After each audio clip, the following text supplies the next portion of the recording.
Where's Fielder? He's gone to the dogs. Welcome once again, friends, and you are my friends, to the Gone to the Dogs podcast. This is Steve Fielder, your host, as usual, along with my sidekick, Kesten Jesse, and we have a special guest tonight, a guy that I always enjoy catching up with. Got to record a little with him at Autumn Oaks this year, and always enjoy his YouTube channel. This is a guy that goes out and gets the good dogs, the good guys, and all, and puts them up there on the screen where we can enjoy it from home. Clayton Stark from Stark Outdoors. How are you, Clayton? I'm pretty good. How are you? Doing good. Kest, how are you doing tonight? I'm doing good. Trying to stay dry. It's rained all day here. Still raining. Yeah. Well, we never talk about the weather on this podcast. But, man, we've been having Chamber of Commerce weather here in Florida lately. It's been a little cool at night, and up bumping on 80 in the daytime, and just great time. And this is kind of going to be our Christmas episode, because this is going to air on the 19th, and the Gone to the Dogs podcast comes out on Mondays. So this will be the last Monday that we'll get to talk about Christmas, and I'm excited about Christmas. I always get excited about Christmas, but for different reasons. When I was a kid, of course, the usual stuff, what am I going to get? But now it's just, I enjoy the family and the friends and the lights and the kicking back and always the food. How about you guys? What are you looking forward to Christmas, Clayton? Yeah, it's different now that I got kids. Yeah. It means a little bit more, and kind of along the hunting side of things. I've always enjoyed this time of year. It's where I live. It's rough because it's usually really cold and icy and stuff, Mm-hmm. but usually that means you have the woods to yourself and it's really calm and still. So you got a good place to go, kind of get away and listen to the dogs work. And if you can tree a coon in this type of weather, this time of year, you got a good dog. So it gets dark at 5 o'clock, so you don't have to be out all night. Yeah, that's for sure. Kesten, you got 3 young ones at home. They getting fired up for Christmas? Oh, yeah. The worst thing, the only thing I don't like about Christmas is going to all these different places and having to bring all these toys home they get. It's crazy. They get stuff from everywhere we go. They open presents for 2 weeks after Christmas, just trying to get them all open. All the aunts and uncles and grandmas and grandpas and all that stuff, yeah. Well, yeah. You pack your house out pretty quick. Yeah. Well, we don't have any little ones. The youngest one I have is my granddaughter in Chicago, and she's 7. I won't be with her this year. Wish I could, but yeah, it's a great time for all that stuff. Clayton, you mentioned something there, about the time of year in the woods and being quiet and things kind of settle down at this time of year. I always remember hunting in Michigan all those years that I did. Had some beautiful hunting up there. And there's a lot of the classic farms up there, pretty good sized plots of ground, a lot of row crops grown and all that. And the farmhouse will be sitting out there in a little grove of trees, maybe back a lane from the what we call the hard road, and you'd see the Christmas lights and all those things. And I'd be out there shivering, waiting on a dog to finish a track or maybe check in and look out across the fields and see those lights and all. And it's just a feeling of home, and it's just a great time of year. And I know for some it's a sad time as they miss the people that have been in their lives. And certainly in our coon hunting community, we've lost, I guess it's probably been a typical year where we've lost several people that we've known or met or heard of. But we'll take this real quick opportunity just to wish everybody out there that's listening a very Merry Christmas. You'll be hearing this first on Monday, the 19th, before Christmas.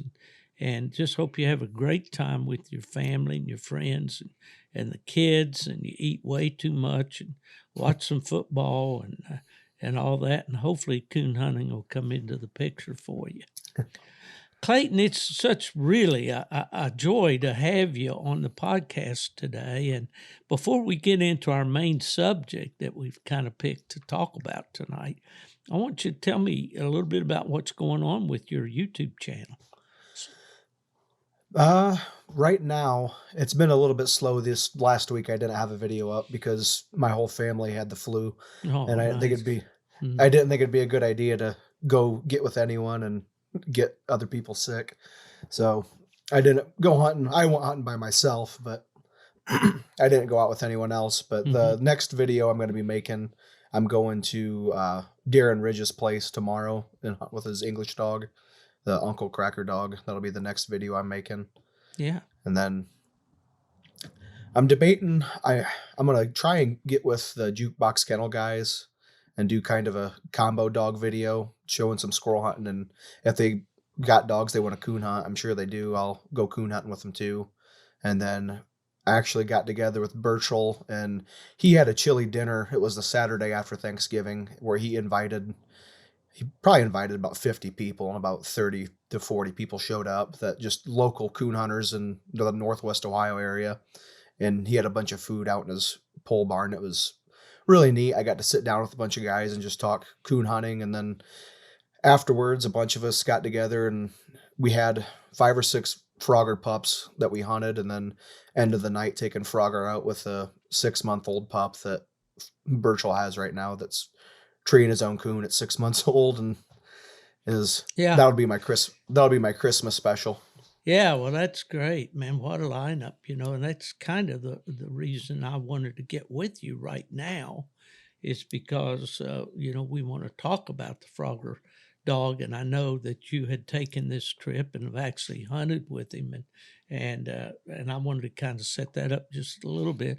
But you mentioned, well, there was something you mentioned just now that really rang a bell with me, but it seems like it's left me. I've got a lot going on my personal plate right now, just getting back from the White River in Arkansas, and that's always a lot of fun. And we were out there. We cut it short a little bit this year. We normally go about 8 or 9 days, 7 or 8 days, but had a great time with that. Just a lot of stuff going on. But you mentioned the Jukebox boys, and that I've spoken with Chuck Gaetto about doing a podcast in the future, and we hope to do that too. But I'm looking forward to you're going to get with those guys and all. That'll be great. And if you leave any crumbs on the table, I may come along, try to sweep up a few. But that'll be a great podcast for sure. I always visit with Chuck every year at Autumn Oaks, and always, what a great guy, and really enjoy him and the success that he's had with his dogs and all. And I think he probably sells out as quickly of those cur puppies at Autumn Oaks as Ray Conrad does with those bright eyes lights. He gets rid of them pretty quick. Kesten, before we get into this thing, when we're going to talk today, our focus for this podcast is what I call the Phrogger Phenomenon. This dog that's kind of sweeping the nation, and I think a lot of it may have to do with the attention that you've given him, Clayton, through your channel and through your activities. But Kesten, how did we? Well, I believe you were the one that kind of prompted me that you wanted this Phrogger pup, weren't you? Yeah, the first time I heard or seen Phrogger was on Clayton's YouTube channel, and I wanted a puppy out of him from the first time I watched the video. And then I seen Randy Smith was breeding to him, and I knew Listeners, I had to have one. Should know that Kesten got a puppy last year from Randy Smith out of Sean Burden's Cooney Valley Pack dog and Randy's Lone Pine Jillian female. And Lone Pine Fran female is what Clyde's out of, right? And and has had a heck of a good ride with him. He's about, I guess, 16 months old now. Yeah. So, but anyway, yeah, well, you know, I worked with AKC for about 7 years, I guess. That was my last job. And of course, we tried to build up that AKC World Championship and had some good years with it. And I'm sure the numbers are not as good today as they have been, but I think maybe was that, well, Phrogger's first, let's back up and set the stage on this. And you help me with this, Clayton, because you know this dog and all better than I do for sure. He's owned by Burchell Davis, right? Yep. Burchell lives in Ohio, right? Yeah, he lives about 15 minutes from me, actually. I see. And what part of Ohio is that? The Defiance, Ohio Yeah, area, northwest Ohio. Good coon hunting country up there Mhm. for sure. Kind of flat ground. Yeah, yeah. Went to court one time in Defiance County at the courthouse when I was with UKC. But we won't go into all that. But anyway, yeah, there's some good hunting up there. We held a world hunt in Van Wert. We held a world hunt in Lima. So that's all great coon hunting territory up there.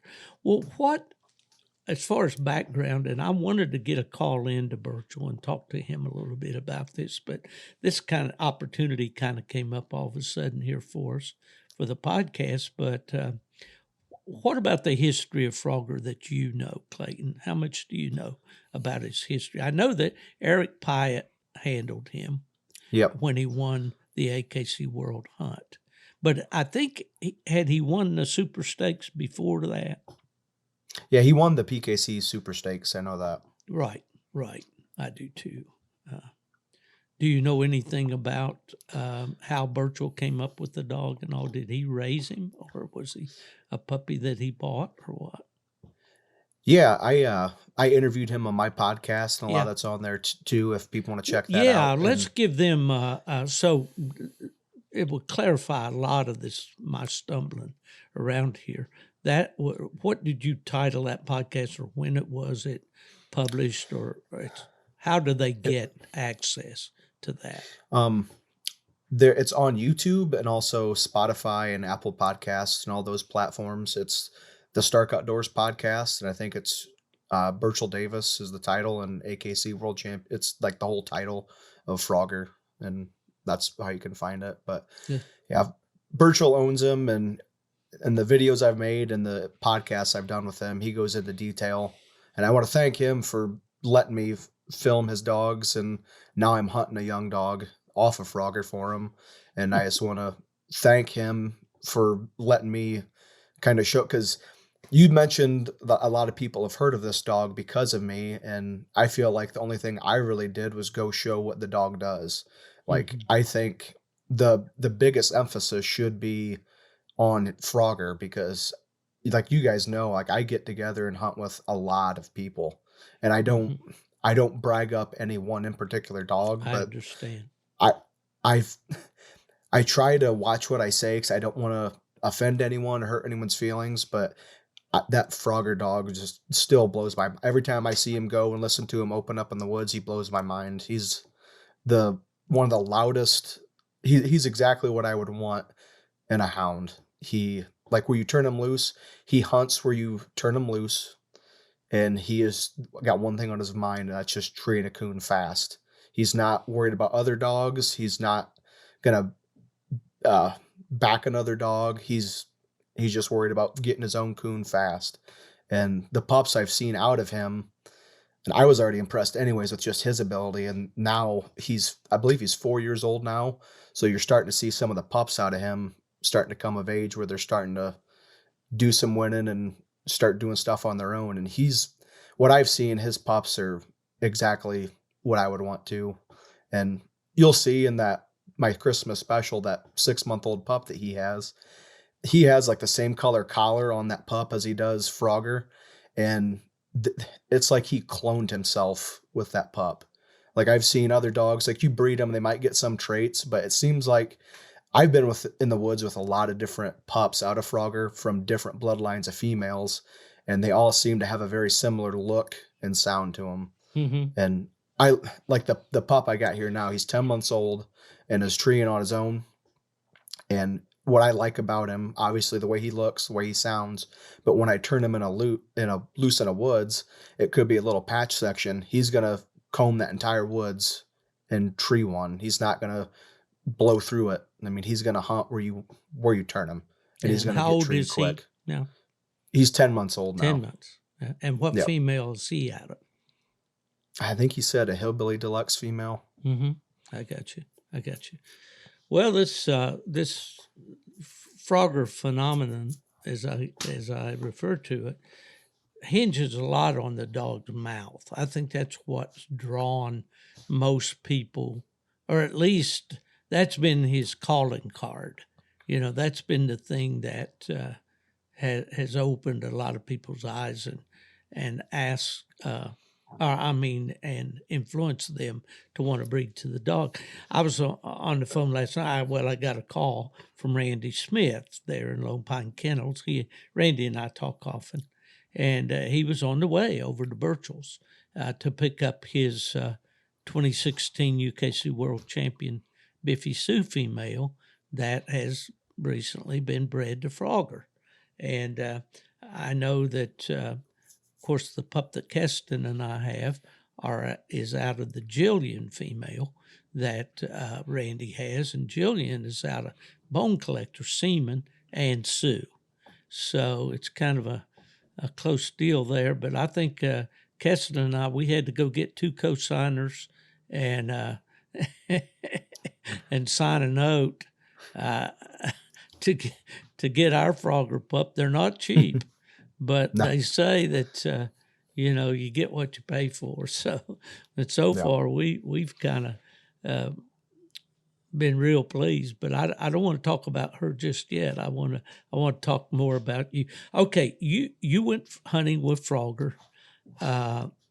Did Burchell just turn him loose by himself? Was that Yeah, the first time I hunted with Phrogger, it was about a year ago, and I believe it was in mid to late December when I hunted with him. And hunting in this area, what that can be like. Like it's going to be a lot of dens. You might end up in someone's barn or in a hole, or there's just nothing. Only thing dumb enough to be outside when it's like that is me. It seems like.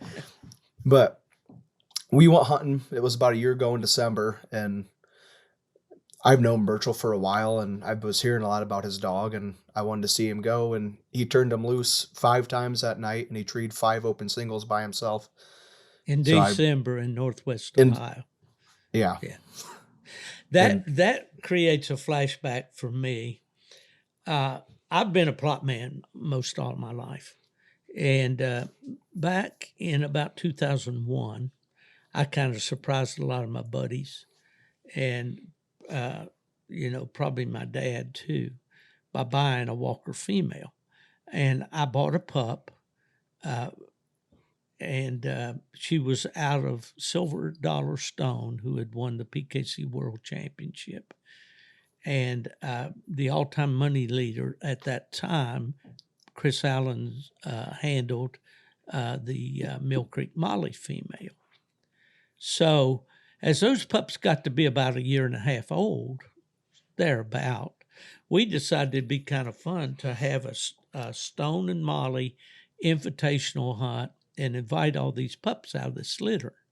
And we did it at Onsted, Michigan, at the Onsted Club up there, which is not that far from you, really. And Mike Lennon was there at that time. Mike has since passed away, a dear friend that I really miss.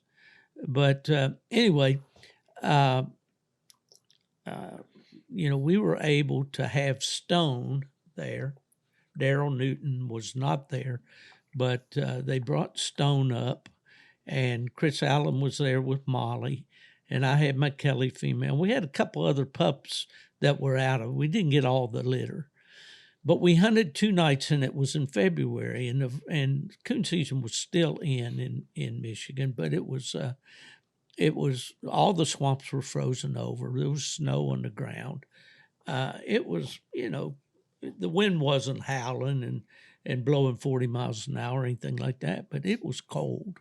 And it was the time of year that can test a dog. And we turned Stone loose 7 times in 2 nights, and he treed 7 coons.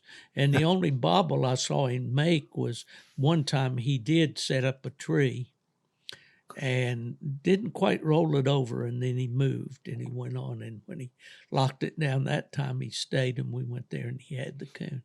So coon dogs do things like that, And obviously, this dog is a coon dog, and I can say that it gives me a little bit of personal satisfaction. And it's not about me, but when we put together, Jerry Mall was very influential with me in putting together the AKC rules that Eric Pyatt would have hunted under when he won that world hunt with Phrogger. And we tried to make what we felt were rules that would reward the coon dog. And so that's gratifying to me to see. Although I realize the numbers for the AKC World Hunt are not what they were for the UKC perhaps or the PKC, but still a very important title in my mind because I know those rules and I know what it takes for a dog to win that. And so anyway, well, okay. So what influenced you to want to get a pup out of Phrogger? Just going hunting with him, I'd suppose. You think? Is that it? Yeah, it's just, I didn't see anything I didn't like about him, to be honest, because when, just even from the get-go, getting him out of the kennel, he didn't even put a lead strap on him. He just let his tailgate down and opened the kennel, and Phrogger came out and went and jumped up on the tailgate and waited for him to put his tracking collar on and then got in the box. He's not out of his mind, nuts, high strung. Like, he's very, very intelligent for a dog. And then, like I said, doing what he did in the woods and then sounding the way he does when he did it too. I mean, he treed coon and he sounded amazing doing it.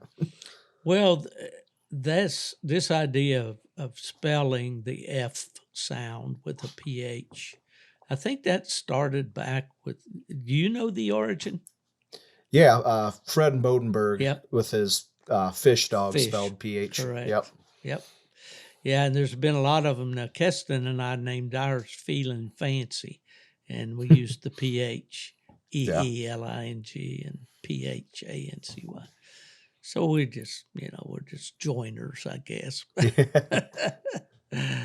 Well, that's great. Well, tell us about your pup, a little bit more about it. Well, he's, like I said, he's 10 months old, and I just got him a few weeks ago, and Burchell owns him, but Burchell I told him, like, if you get too many young dogs at once, I'll take one and hunt it for you, just because I want one to, I'm getting a puppy eventually out of a litter coming up, but I want something to hunt right now because the way they sound, and they're just a lot of fun to hunt. So that's I just got him a couple weeks ago, and I'm just hunting him. I can't take credit for what he's doing. I'm sure he's been like most of them. He's been natural. I assume he probably just started coming on, and that's one thing that you'll notice with Burchell, and he has a lot of really good young dogs right now, and that's because Phrogger has been consistently reproducing that.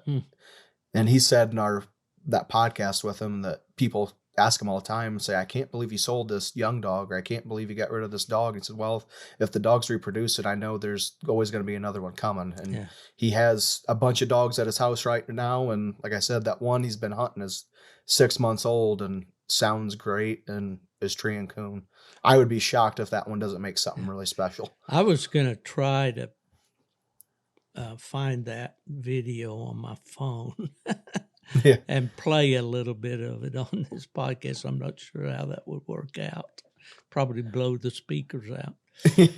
But they have that phenomenal squalling ball on the tree that is just unmistakable. Kesten, our puppy is 4 months old now, right? Fancy. You sent me a video a couple nights ago. You were out hunting. Tell the listeners a little bit about this puppy since you've had her. And I know that Ella and I drove up to Randy's and picked her up and brought her in the car down to you, and you've had her there now for what, a couple months?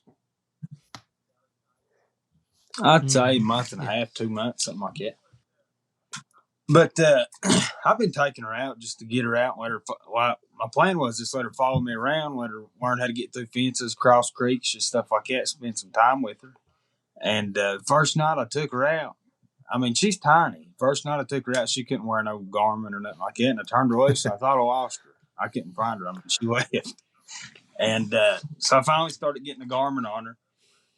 And she really worries me because, like I said, she's so small. She's just 4 months old.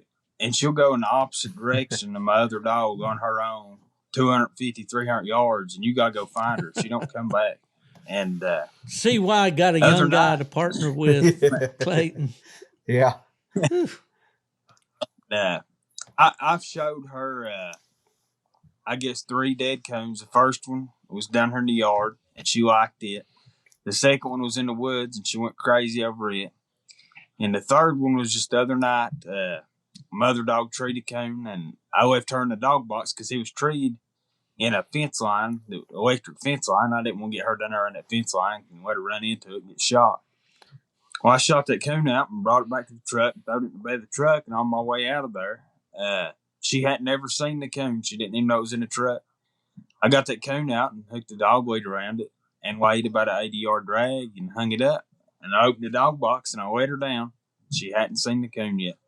And just as soon as her paws hit the ground, her nose went to the ground, and she tracked that and run that and treated it as the third coon she's ever seen in her life. Yeah, and she didn't just blow in there, 90 miles an hour and lock down, but she trailed. I watched the video. The video was about 2.5 minutes long.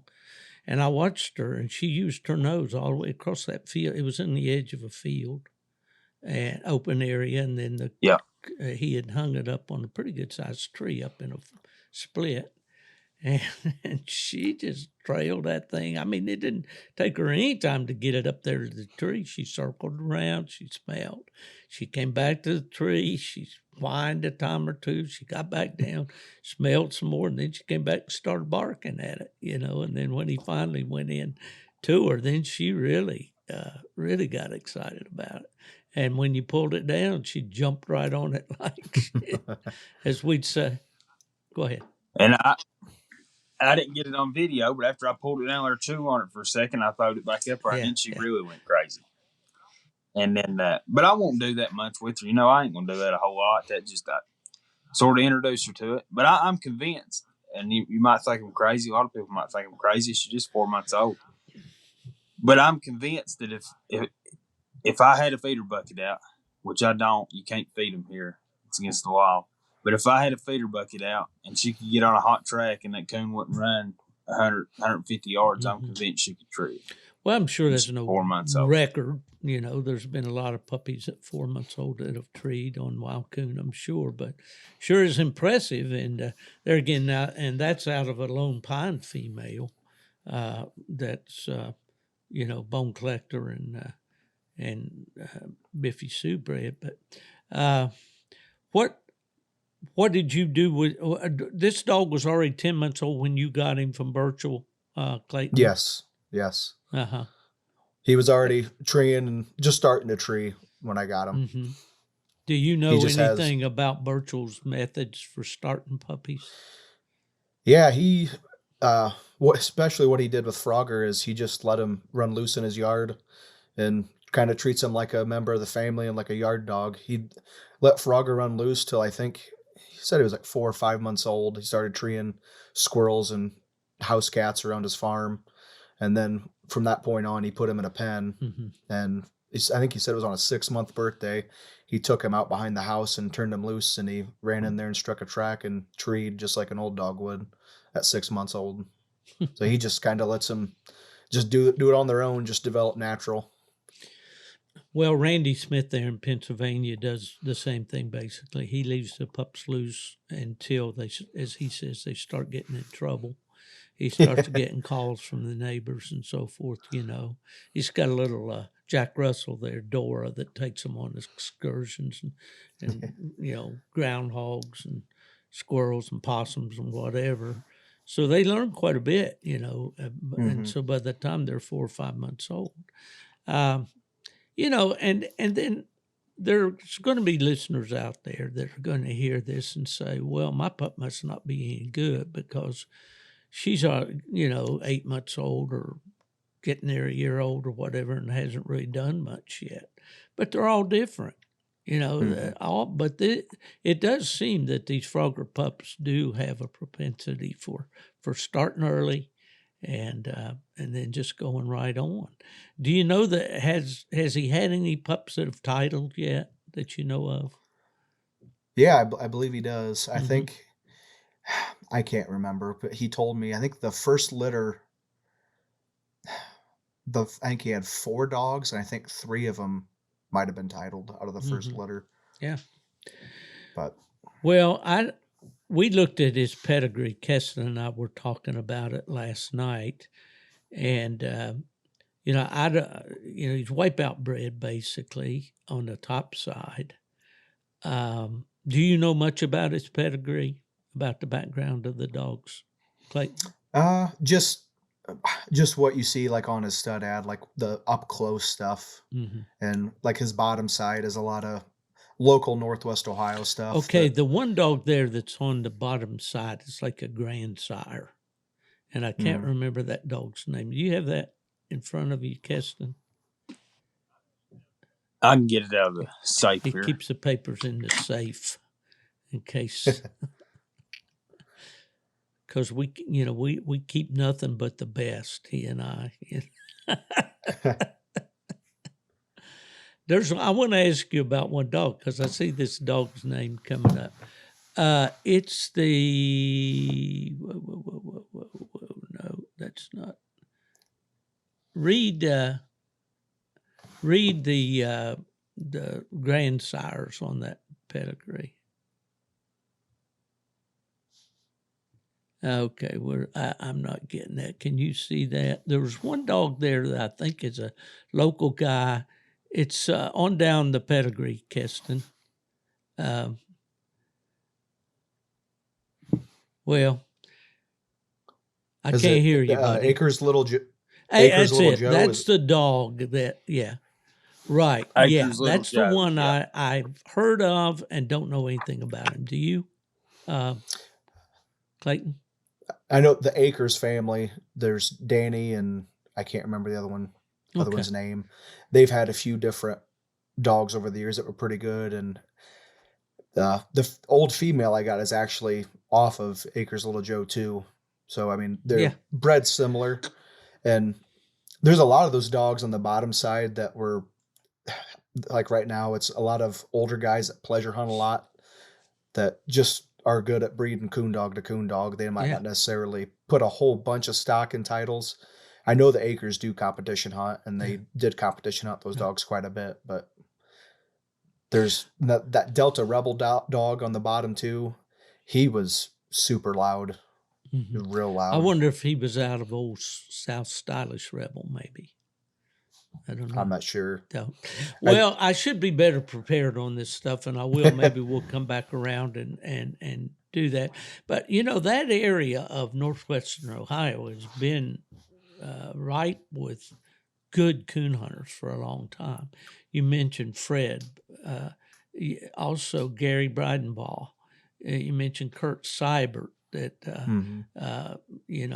had the Fred dog. I hunted with Schooner River Fred many times when he was owned by Eric Fairchild and Brian Gray up in Michigan. Kurt, of course, being an old-time plot man, had the Seibert and Otto Sarge dog that was a very popular plot stud dog.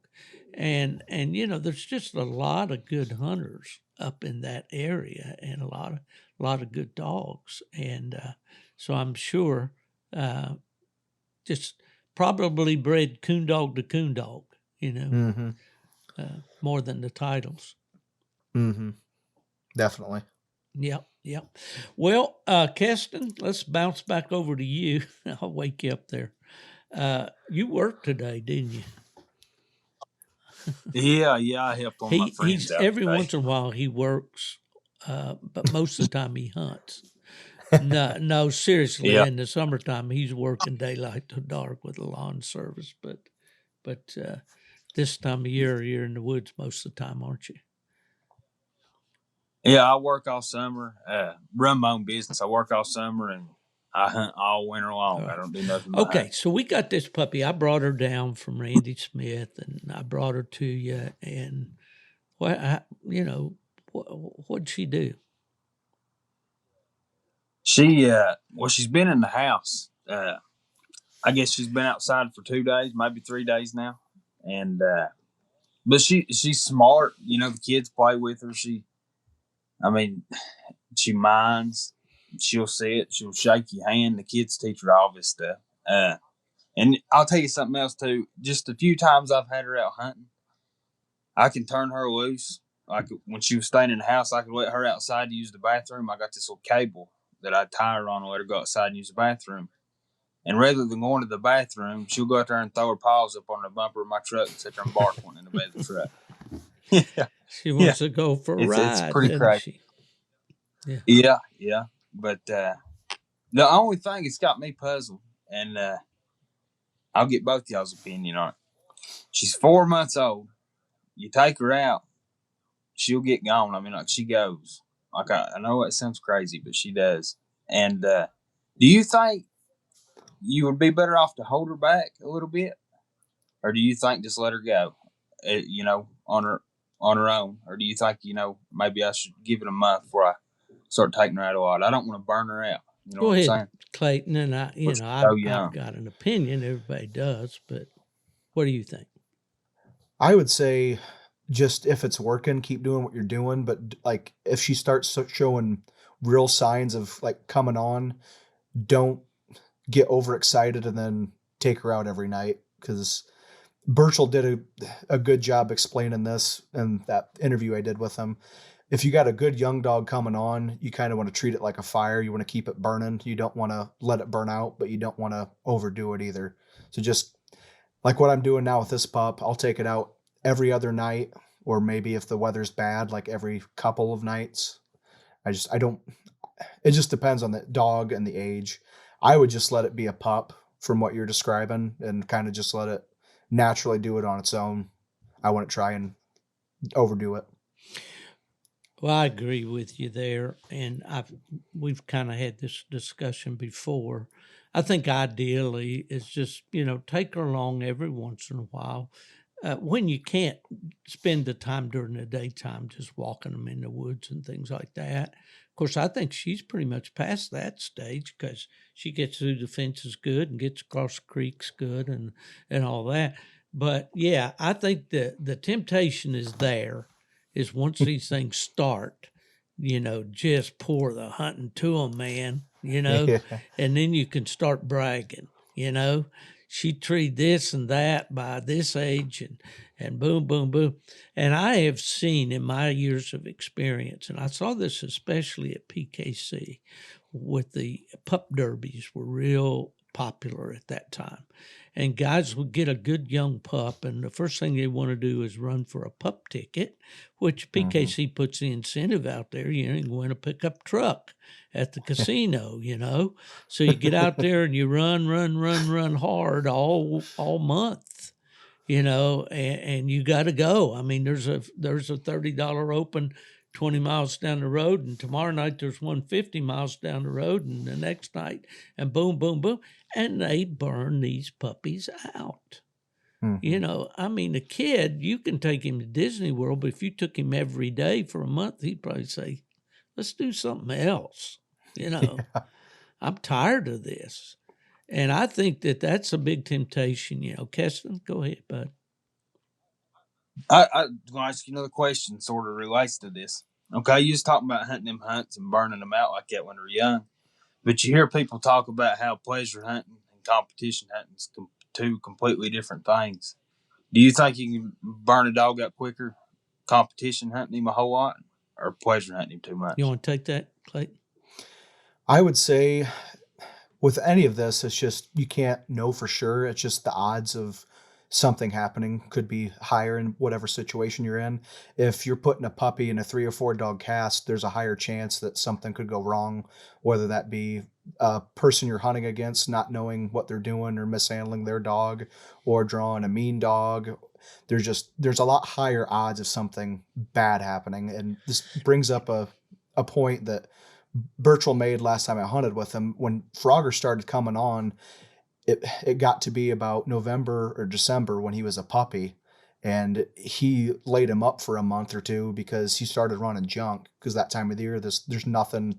He started treeing coon, and then he started treeing junk and running junk, so he quit hunting him for a few months and then got him out in the spring, and then he just took right back off and didn't mess with junk then. So I mean, it's all about putting the odds in your favor and controlling what you can control. And I think if you put a young dog in a competition hunt too early, then you're just increasing the odds. I agree with you tenfold. So many things come to mind right there. The controlled environment that you have with Fancy Kesten, by hunting her, by, just with Clyde, your other pup, or by, taking her on these walks and all, you're in control pretty much, But when you go out there in a night hunt, when that draw comes down, you're at the mercy of those 3 other dogs in that cast. And I'll give a big shout out right now to my other buddy that's on the podcast, some with us, Mark Miller in North Carolina, who's taken this young plot dog of mine, and mine and his, I'll make that very clear, we're co-owners, and has finished his night champion title and got him qualified for the tournament champions, right at a year old. He was just a few days over a year old when he got his 5th win. Actually, he had a PKC win. So he's got 6 night hunt cast wins, and he's just now turning 14 months old. But Mark was all about what you just said, Clayton. He was about going to the hunt, haul the dog, maybe take his Grand Night champion along, see what the entry was going to be. If it was going to be 4 dog cast and he didn't really know the dogs that were in the cast and stuff, he'd just hold him back and not enter. If it was, a 2, sometimes with hunts nowadays, sometimes they're 2 dog cast or a 3 dog cast, and he had a pretty good feeling about the dogs. And that worked really well for him, because we have not had the dog run off a tree. One night they did have a party chasing deer. And I think Fever was probably as much the offender in that as anything else in the cast. I think he was all about that night. And why, I don't know, because he hasn't really done it. He didn't do it before or since. But the point being is, when you put them out there in a night hunt at a very young age, you're taking a big chance. Again, I've got all kinds of stories, and I hope people will bear with me. I had the Kelly female out of Silver Dollar Stone and Molly that I mentioned earlier. When she was young, tried to get qualified for the Super Stakes, I needed to get 101 on her. Took her to a hunt up in Michigan. She did really good in the early round, scored 5 something. Came in high-scoring dog of the early round. It was I think it was a 500 added, something like that, at Maple Rapids, Michigan. Well, I was ready to take my split and go home. I was qualified. I had the money I needed. Well, lo and behold, they wanted to hunt it off. And there was a dog, an old female up there, and I won't mention any names, but she had the rep. She was ouchy. She was rough. Let's just call it what it is. She was rough. And, so get out there. The first tree we made, mine gets run off a tree. Well, instead of just going on and finding a coon, she gets over here in jealous trees over in another tree over here 50 feet away or something. Nothing on it. I knew what she was doing. And the whole time that she's treeing on this tree, she's looking at the other tree that she just got run off of, And that ingrained in that female her entire life. When she would tree, she'd throw that head over to look to see what the other dog was going to do. And you would almost think that she was face marking that dog, but honestly, she wasn't. She was just always wary of what that other dog was going to be doing. And that was from the time she was just a year and a half old or whatever. So, yeah, to answer your question, Kesten, I think you definitely can hunt them too much. I think about what you're doing with Fancy right now. It seems to be, as Clayton said, it's working. It's about right. She's picking. She's finally gotten big enough to wear a T5 collar, but it's pushing it. We need a We need a mini on her. Really, is what she needs. Yeah. But well, this pup that you've got, this 10-month-old, is he going to have? Has he shown any cold trail in the ability, or is he like them really hot? He's treeing on short tracks. He's too young to be asking these questions, but I just wonder if he's showing any of this stuff. Well, to be honest, for this time of year, doing what he's doing, he's tracking and treeing. He's not.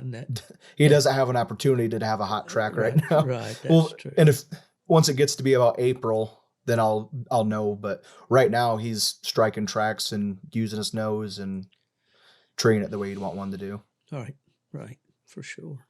Well, I certainly wish Mr. Davis. I don't think I've personally met Burchell. In all my years, I'm sure I've been in the same room with him somewhere at a night hunt, and I do need to talk with him and certainly want to congratulate him. And I think, is his wife involved with the dogs? Is she the one that keeps the Facebook page going, or? It seems like in Facebook there's another name in there. Yeah, he doesn't have a personal Facebook page. He uses his daughter, Katie. He uses her Facebook. I got you. Yeah. So that's how he responds to people in his Facebook group. Well, he did have the dog at Autumn Oaks, and I did get to look at the dog. Yeah. And, man, I tell you, he's not a big dog, really. No, I'd say he's a average size. Doesn't have a great big head, but boy, he generates a lot of sound out of that head, doesn't he? Yeah. How would you describe this Phrogger voice on these dogs? Kesten and I were talking the other day about it, and I said it sounds like that obnoxious buzzer on a fire truck when it's coming through an intersection. Wah, wah. It's hard telling because a lot of them do sound like that. They just have that. It's just a long scream that just you can tell they're trying to be as loud as they can be. Like it's 100%. Yeah. And there's some other ones I've hunted with, a couple of really nice females that when they tree, they sound like that, but they're more of a chop mouth on tree. So some of them do chop. I kind of lost you there for a second. Charlie Atkins is hunting Clayton. One for Chad Showalter. That's a pretty nice young female. Oh, there you we had a little hiccup there. Clayton, go back over that again. You said you hunted with a couple females that are trying to sound like that, but they have that real loud mouth, but they're more of a chop tree dog. And I said that Charlie Atkins is hunting a female out of Phrogger for Chad Showalter, and she has a really nice locate, and her locate sounds more like that scream that they all do. But when she trees, she's a real very good chop tree dog, so she chops more. So I'd say the ones I've been in the woods with, I'd say 60 to 70% of them have that more of a scream when they tree, but there are some out there that do chop. Yeah. What about their mouth on the ground? Do they exhibit that kind of mouth on the ground, or is it just in the tree? On the ground, when they open up, it gives you goosebumps, honestly. When I went hunting that last time with him, and he cut that 6 month, like I said, it's a 6-month-old pup. And you know what a 6-month-old pup looks like. He's just a little dog, and he took off in there. And when he opened up, just echoed the whole woods. And I thought, Phrogger sounds a little deeper. And then Phrogger opened up because he was hunting them together. I thought, but this pup sounds just as loud as the 4-year-old world champion in there. Yeah. So, I mean, on the ground, they don't open on the ground a lot, but even if they did, I wouldn't mind listening to it. Yeah. They're good track dogs. They run a track open and they're loud on track, and they're pretty easy to tell when they're treed. Yeah. Yeah. That's another question I hadn't really thought about. I wonder, since they do throw that ball intermittently while they're treeing, that incredibly loud, screaming ball, I would call it. Do they have a distinctive locate, the ones you've hunted with, or is that pretty much their locate when you hear that? They have a pretty good locate. It's more, the ones I've hunted with, it's drawn out a lot longer, and you can tell there's more of an emphasis on it. And then when they're treed, it's pretty much just, if they're a ball mouth tree dog, it's pretty much just constant sound. Yeah. Where normally when they're on track, they open and then they're quiet for a little bit, and then you can tell they're tracking. But once they tree, it's just bah, bah. It's just constant roaring in there. Yeah. Well, Kesten's Power Pack bred dog is a ball mouth tree dog, and he's got a real loud. It's not the Phrogger tone, but he's a ball mouth dog, and it is. And pretty much, how do you distinguish Clyde's trailing mouth from his tree mouth, Kesten? He does it completely backward from what I like. He chops on the ground, balls on the tree. There ain't no mistaking it. When he's treed, he's treed. Yeah, yeah. I mean, there just ain't no. It's pretty wild. Well, way back, I did an interview with Tom Hopkins, who owned House of Slipper down in Texas. And he was talking about one night and I believe the dog that they were hunting that night was House's Lawyer. I'll have to go back and look at the manuscript or the story to make sure, to double check myself. But if I'm wrong, sue me. What can I say? But Tom was laughing about hunting with the late Timothy Ball one night. And this dog was treed, we'll call him Lawyer, was treed in a thicket. And Tim was hacking his way in there to get to the dog. And when he got into the tree, he said, "The dog's trying to bite me." And what was happening was he was just throwing that head back with that screaming ball, and it sounded like he had blood in his eye. And that's kind of what this sounds like to me. It sounds like the dog is saying to the coon, "Oh, man, you are in deep doo-doo right now because I've found you. I know where you are, and you cannot hide." But it's great when a dog like this comes along, gets people excited about the sport. It's great. It's doubly great when it belongs to a nice person, like a nice hunter like Burchell, by all reports that he is. And it's just good for the game all the way around. And right now, it's good for Kesten and me because we got hopes as high as the sky for this little female. I watched the video of her the other night, trailing that coon that she had not seen. All she had was the scent of that coon on the ground. And then had the sense, I guess the good sense or the instinct to stay there in that area where that track ran out until she found that coon up over her head, and then she treed on it, So I guess that's what coon dogs do. So, yeah. Well, that's great. Any special things that you've remember or about your conversations with Burchell or hunting with his dog or anything that, would be of interest to our listeners? I hope you can get in touch with him because I know the dog's story, but I'd like more people to get to know Burchell because he's kind of, since I'm posting so much, people asking me a lot of questions about him. And like I said, I just show his dogs for what they do, and he's completely 100% responsible for it. And I appreciate him letting me hunt the young dogs and taking me hunting because like you said, it's good for the sport. It's good for him, and I think it'll really help the Walker breed years from now. Because, like you said, the dogs have natural instinct and brains, and they sound great.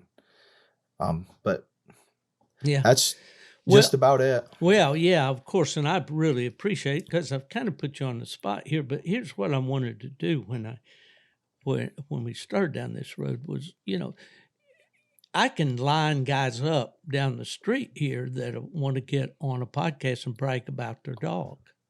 I mean, the old saying about the guy that wrote the ad for the coon dog, and he talked about all this dog's attributes and all. And he read it back to his wife, or had his wife read it back to him, and he says, "Man, I've wanted a dog like that all my life. I believe I'll just keep him."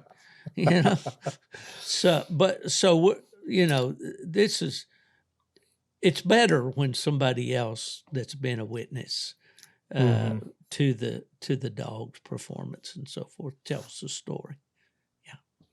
And something else I want the audience to know too, I when I post videos of these dogs, a lot of people say, like, I don't necessarily like walkers, but if I had a chance of owning one like this, I wouldn't mind having one. And I just want everyone to know that Burchell and his dad actually raised some really nice red ticks. They actually hunted English for their whole life, I'm pretty sure, up until they got Phrogger. And Phrogger came from Burchell's son's female, was a walker. So, I mean, they were English guys. And then there's a lot of people that hunt other breeds, and then if they get a chance to go in the woods with this dog and hear him and see what he does, they don't care what color he is. They want one. Right, exactly. What was it that turned you on about the Walker breed, Kesten? That's all I've ever hunted with my whole life. Really? Yeah, I mean, I don't guess I was telling you I'd like to hunt with somebody that had a good red bone. I've never seen a red bone tree cane. I've been in the woods with them, but I've never seen one tree cane. I used to hear that about plots all the time. I've hunted with. I've seen a few good blue dogs. Yeah, and I had a good plot dog one time, and I ain't never hunted no red tick, no English dogs, nothing like that. I used to always love it when they would say, "Man, your dog did a good job tonight," and then here comes the dagger for a plot. Yeah.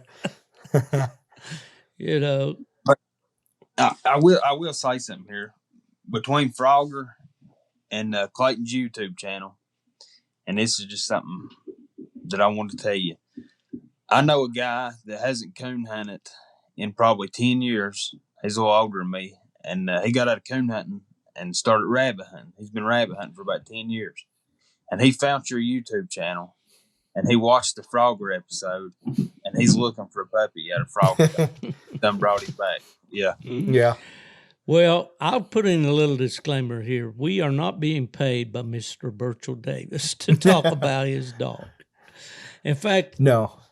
Kesten and I got a pretty good tab run up on puppies here in the last year or so, but quality never comes cheap, and No. and it pleases me to see the price on coonhound puppies getting to a point where it's respectable for the breeder who puts all the time, the effort. Anybody's raised a litter of puppies lately knows it's not cheap to raise a litter of pups. If you factor in, the searching for a stud dog, maybe going hunting with that dog, arranging to have the dog bred either artificially or natural cover, and then getting those pups in the world, worming them, giving them all their vaccinations, feeding them a quality food, advertise. Of course, most of our advertising now is on internet, but, it's not a cheap proposition. And it always bugged me to see coonhound pups selling for $150, $200 and poodles selling for $2,500, So I'm not one that's going to complain about the prices that breeders are charging for their pups if they do their homework. You know, Mhm. if they're a breeder, and here again, I've talked about him a lot of times, but Randy Smith, I know he puts in the time. He has selects good stud dogs, and there's a lot of breeders like that out there. But my advice to a young fella, anybody right now that's looking for a good quality pup, think about what you want, what kind of dog you like. Do you want a go yonder ambush dog? Is going to be out in the next zip code all the time. Well, you can find that out there. There's guys that are breeding them. But if you want a dog that you can hunt the woods out with and go back home and watch the news, there's breeders that are breeding that kind too. And do your homework. Figure out what you want, number one, and then seek out a good reputable breeder, somebody that's been around a while. Breeding old handy, old ready, does not qualify a guy as a coonhound breeder. So I'll get off the stump on that, fellas. It's been an hour, and I've kept both of you out of the woods. I know you probably want to go hunting, but it's been great talking with you guys again. And Clayton, I wish you the very best of luck with your YouTube channel. I think you did touch on some of your plans that you've got coming up, and we want to definitely watch that. And I would need to get tuned in and listen more to your podcast. I don't travel as much as I used to, and that's always the best time to listen to podcasts. During these holidays, Ella kind of has my days planned out. She wants to go here and there and so forth. So I don't really have that time to listen like I'd really like to. But I am going to start tuning in more, and I want to congratulate you on the job you've done in the past. And believe me, there's a lot of guys like me out here that really enjoy it. So just want you to know that. Kesten, what's going on? You going to the woods? Well, I don't know. I'm downstairs here in the house. I don't know if it's still raining or not, but if there's a chance I get an hour or two, it ain't raining, I'll be going to the woods, yeah. Yeah. He sends me videos too, Clayton. He and Mark Miller kind of keep me in the game. I'm 76 now. I don't know how that happened. But believe me, it starts to tell on the old bones when you get out there and start walking in the woods. But, this coon hunting's been a great thing for me all my life.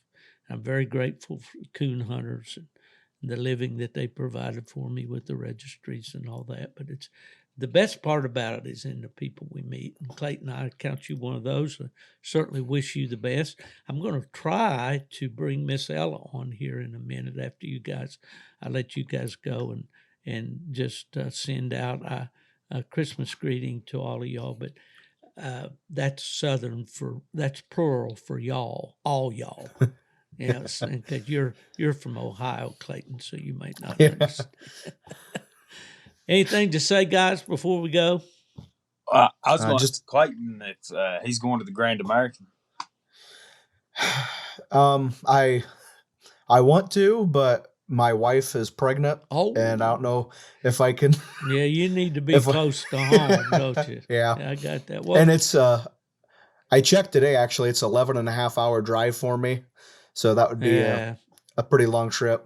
Yeah, by myself. I remember when my son was born, and I was told that he was going to be born the first part of November. I said, no, that won't work. That's right in the middle of coon season. We can't do that. But it happens. Well, congratulations. And how many is this for you? Or is it the first one? No, you have. It'll be our third.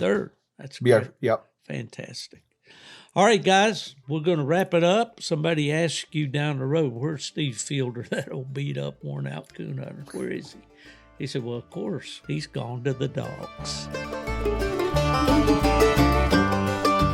Friends, I wanted to take this opportunity to bring the person that makes Christmas such a special time for me every year, the lady that I live with, my wife, Ella, to the microphone, and together to wish you guys a very Merry Christmas and a Happy New Year. How you doing, honey? I'm doing fine. I have Louie right here beside me. Louis. Louis is a Christmas story, isn't he? Yes, he is. He's the best present I got. Last year, Ella, through our daughter Jackie, sent one of those kind of messages that we get this time of year at Christmas that she was ready for another dog. Of course, I've had the hounds and all that, and she's been very understanding about them. So we went on a search for a miniature dachshund. Why did we want a dachshund? Because they're wonderful dogs. Oh, come on. Why did Well, I had a dachshund many years ago named Heidi, and she was the best dog I've ever had. And now I have Louis, who is equally the best dog I've ever had. He's handsome. Oh, my. He's funny. He's energetic. He's stubborn. All the things I'm not, right? Yeah. But he is a very loving, sweet dog. Yeah. Well, this time last year, the word got out that Ella wanted a dog for Christmas, a puppy, and it had to be a dachshund. And at first it started out it had to be a dapple-colored dachshund. And a female. And a female, because Heidi that you had years ago was a female, Yes. right? Yes. So we went through some scammers online that had puppies for sale. We soon found out that they were scammers. They would show you pictures of the dog, and then they'd want you to send them a down payment, and then the rest when you picked up the dog, which I soon learned that I didn't do that, but I soon figured it out that earnest money that you sent along was not going to be there when you went to get her. Neither was the dog. Neither was the dog. So anyway, through our good friend online, LaDonna out in Missouri, told us about a breeder in Richmond, Indiana, which is a town I'm very familiar with because of autumn oaks every year. And we found out about Tyler Stroh. And he's a black and tan coonhound enthusiast, and found out that he breeds dachshunds. So somehow we went from a dapple female to a black and tan male. I know. But I wouldn't trade him for all the dapples in the world. Yeah, well, tell the listeners about how the pictures and all, and how you kind of decided. I looked at what Tyler had, and at that time he only had one left, and it was a male, black and tan, that he said would probably get to be more than 15 pounds, which is not a That's miniature. a limit for a miniature, right? No, the limit for a miniature is 11 pounds. 11. So okay. 15 pounds, he's considered a tweenie. Right. I'm not quite sure Louis is a tweenie because he keeps growing. He certainly is not what you would call a miniature dachshund. Right. But he's a long-haired guy. He's got long hair on his ears and on the end of his tail, and his hair's a little thicker than normal. But anyway, Louis came to live with us last year. I went up to Dayton, Ohio, grabbed a rental car and at the airport, and went over and picked up Louis and drove him all the way back to Florida about this time last year, wasn't it? The 19th is when you brought him home. Yeah, well, this podcast is going to air on the 19th of December, so how about that? But anyway, he's been a real joy to us. We've enjoyed him a lot. He chases the squirrels around here, but I don't think he's going to be a tree dog. He likes to chase them, but when they go up the tree, he just kind of looks at them. But anyway, Ella, I just wanted you to come on and join with me here to thank the folks. It's going on 4 years that I've been doing these podcasts, and I've really enjoyed them. And you've been very supportive. Supportive, yeah, you actually have. Well, I love it when you do things that you're passionate about and you love doing. That makes you happy, which makes me happy. Yeah, I tell you, folks, you need to find somebody that makes you happy. And Ella and I both seem to agree that we've done that. But Christmas time is a special time. We'd like to be with each of our family members. I have my son Christopher and his wife Teresa and our granddaughter Chloe up in the Chicagoland area. And then, Ella, you've got 2 daughters in New Jersey. Yes, and we got to see Susan and Alyssa a couple of weekends Yeah, ago they for her came- birthday. Right, that was cool. They came down and spent some time with us. And Alyssa's a senior in high school, hard to believe. I know. Yeah, and of course, they lived here in Florida, and then they broke our hearts by moving Yes, back they up did. to New Jersey where Susan was born.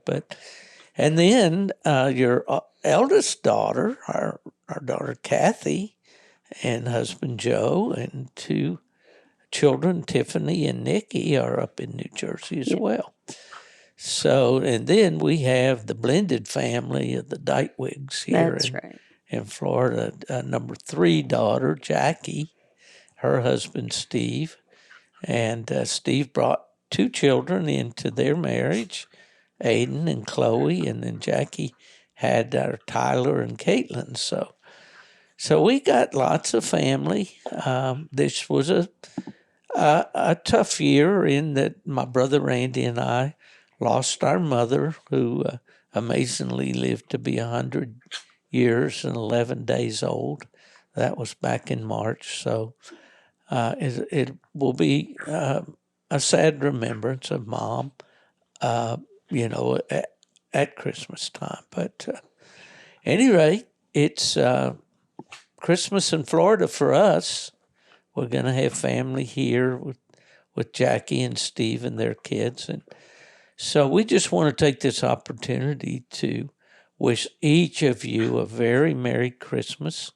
I hope to see many of you at the Grand American, which will be the weekend after New Year's. And Ella, what say you to the audience? Oh, I wish everybody a very Merry Christmas, the happiest of New Year's.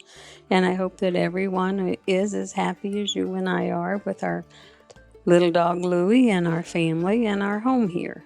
That's right. And of course, with my friends Mark Miller up in North Carolina and Kesten Jesse in Virginia, I have the coonhounds up there with those guys. So still have that connection very much. But Louie's being a little rascal here. He's squirming. He's realizing that he's not getting the attention that he wants. So Amen. I guess we better cut this off. But join me, Ella, and let's tell the listeners Merry Christmas and a Happy New Year.